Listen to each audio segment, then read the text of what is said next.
Hello everyone, basic maths class 5 కారణాంకాలు లేదా భాజకాలు.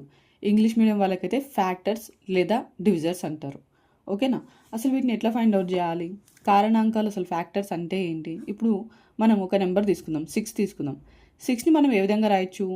1 into 6 చేసినా మనకి 6 వస్తుంది. 2 ఇంటూ 3 చేసినా మనకి 6 వస్తుంది. అంటే 2తో 3తో 1తో డివైడ్ చేస్తే మనకి 6 అనేది ఎగ్జాక్ట్గా శేషం 0 వస్తుంది అనమాట. అంటే రిమైండర్ 0 వస్తుంది. సో అలాంటి నెంబర్స్ని ఏమంటారంటే ఫ్యాక్టర్స్. తెలుగు మీడియం వాళ్ళకైతే కారణాంకాలు అంటారనమాట. కాబట్టి 1 ఇంటూ 6, 2 ఇంటూ 3, అవునా? 1 6 6 వస్తుంది, 2 3 6 వస్తుంది. ప్రతి నెంబర్కి కూడా అది ఏ నెంబర్ అయినా సరే 2 కారణాంకాలు తప్పకుండా ఉంటాయి. అవి ఏంటంటే 1 ఇంకా సేమ్ అదే నెంబర్. 1తో ఏ నెంబర్ని మల్టిప్లై చేసినా, ఏ నెంబర్ని భాగాహారం చేసినా మళ్ళీ అదే నెంబర్ వస్తుంది కదా. సో ఇప్పుడు 1 6 6 అంటే రిమైండర్ 0 వస్తుంది కదా. ఇక్కడ మీకు చూపిస్తున్నా చూడండి,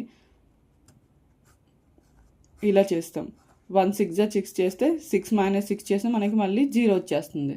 సో 1 అనేది ప్రతి నెంబర్కి, అది ఏ నెంబర్ అయినా సరే ప్రతి నెంబర్కి 1 అనేది ఒక ఫ్యాక్టర్ అన్నమాట.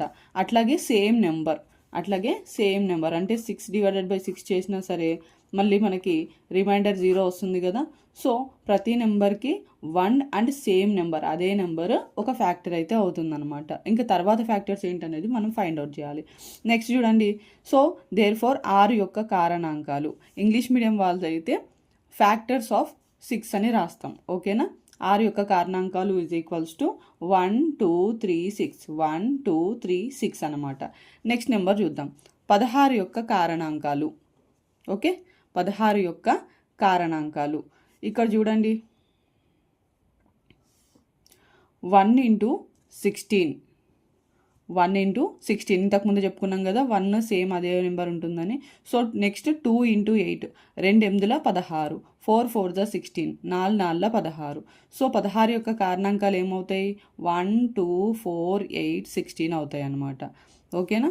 అట్లాగే మనము 40 కనుక తీసుకున్నట్లయితే 1 ఇంటూ 40, 2 ఇంటూ 20, 4 ఇంటూ 10, 5 ఇంటూ 8.